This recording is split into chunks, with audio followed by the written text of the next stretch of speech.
ఇటీవల ఇందూరు పట్టణంలో కానిస్టేబుల్ ప్రమోద్ గారు సమాజ సేవలో ఒక దుండగుడిని పట్టుకొని వెళ్తుంటే ఆ దుండగుడు పొడిచి చంపిన సంఘటన అందరికి తెలిసిన విషయమే.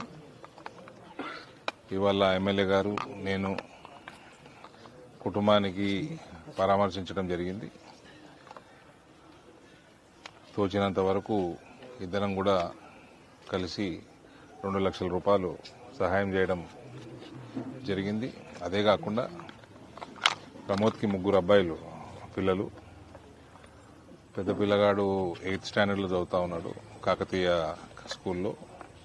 రెండో బాబుకి 6 సంవత్సరాల క్రితం కేంద్రీయ విద్యాలయంలో ఎంపీ కోటాలో సీట్ ఇప్పించడం జరిగింది. నేనే ఇప్పించడం జరిగింది. కేంద్రీయ విద్యాలయంలో 6వ తరగతి చదువుతా ఉన్నాడు.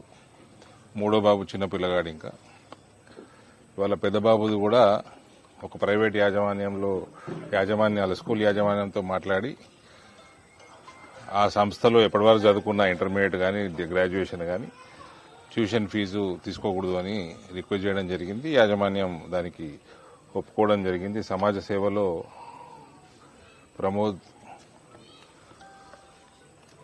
ప్రాణం అర్పించడం జరిగింది కాబట్టి ఆ ఇన్స్టిట్యూషన్ వాళ్ళు కూడా ముందుకు వచ్చి ట్యూషన్ ఫీ వేవ్ ఆఫ్ చేయడం చాలా హర్షణీయం.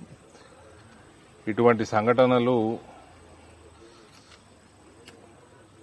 కాకుండా లా అండ్ ఆర్డర్ని పూర్తిగా కంట్రోల్ చేయాల్సిన బాధ్యత ప్రభుత్వం మీద ఉంది. ఈ సంఘటన కాగానే మళ్ళా హైదరాబాద్లో 4 రోజులకే గోరక్షక్ మీద మళ్లీ ఫైరింగ్ చేయటం. అదృష్టవశాత్తు సోను సింగ్ అనే గోరక్షక్ ప్రాణం పోలేదు. యశోద హాస్పిటల్లో రికవర్ అవుతా ఉన్నాడు. సో ఇటువంటి గన్ కల్చరు ఈ ఓటు బ్యాంకు రాజకీయాలకి